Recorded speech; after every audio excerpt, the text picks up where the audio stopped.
Pelecehan seksual adalah segala tindakan yang terkait dengan aktivitas seks yang tak diinginkan, termasuk permintaan untuk melakukan hubungan seks dan perilaku lain yang mengarah kepada seks baik secara verbal maupun tindakan fisik. Contoh perilaku yang termasuk sebagai pelecehan antara lain, menyentuh, memeluk, atau mencium tanpa izin, memberikan tatapan bernafsu dan mencurigakan, mengeluarkan sebutan, candaan, atau perkataan yang mengarah ke hal-hal seksual, seperti catcalling atau menggoda orang lewat dengan sebutan tak pantas, paksaan untuk menerima ajakan kencan atau berhubungan seksual.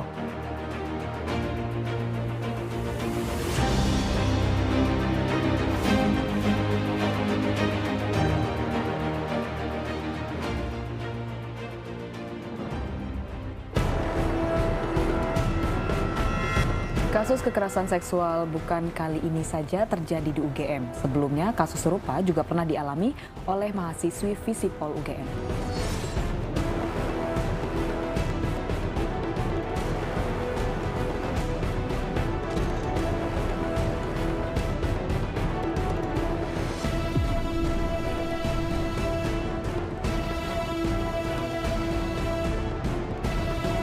Nama baik saya tercemar atau bahasa hukumnya pencemaran nama baik, maka saya secara hukum saya akan berbaik.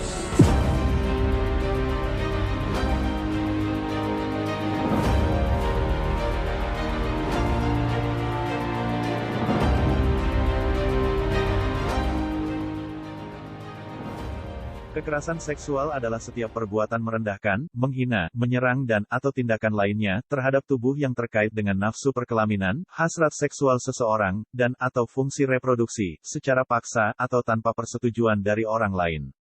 Contoh dari kekerasan seksual antara lain, pemaksaan hubungan seksual terhadap pasangan.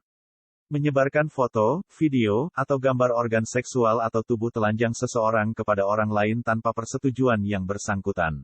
Kementerian Pendidikan, Kebudayaan, Riset dan Teknologi resmi mengesahkan Permendikbud Nomor 30 Tahun 2021. Aturan tersebut berisi tentang pencegahan dan penanganan kekerasan seksual atau PPKS di lingkungan perguruan tinggi. Berikut ini beberapa isi dan poin-poin penting di Permendikbudristek Nomor 30 Tahun 2021. 1. Fokus Permendikbud Nomor 30 Tahun 2021 adalah kekerasan seksual. Merujuk pada pasal 1, definisi kekerasan seksual adalah setiap perbuatan merendahkan, menghina, melecehkan tubuh, atau fungsi reproduksi seseorang, karena ketimpangan relasi kuasa atau gender, yang dapat berakibat penderitaan psikis atau fisik seseorang. 2. Prioritaskan hak korban. Perlindungan dan hak korban menjadi prioritas utama dalam Permendikbud Nomor 30 Tahun 2021. 3. Sasaran Permendikbud Nomor 30 Tahun 2021. Sasaran Permendikbud Nomor 30 Tahun 2021 tercantum dalam Pasal 4, antara lain, 1. Mahasiswa, 2. Pendidik, 3. Tenaga kependidikan, 4. Warga kampus, dan 5. Masyarakat umum yang berinteraksi dengan mahasiswa, pendidik, dan tenaga kependidikan dalam pelaksanaan Tridharma. 4. Bentuk kekerasan seksual. Secara spesifik, terdapat 21 bentuk kekerasan seksual dalam Permendikbud Nomor 30 Tahun 2021 sebagaimana tercantum dalam Pasal 5.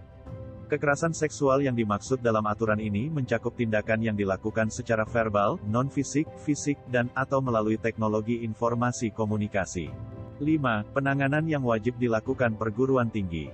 Jika terdapat laporan, perguruan tinggi wajib melakukan penanganan yang meliputi pendampingan, perlindungan, pengenaan sanksi administratif, dan pemulihan korban. Tercantum dalam pasal 10 hingga 19. 6. Sanksi bukan berorientasi pada pelaku.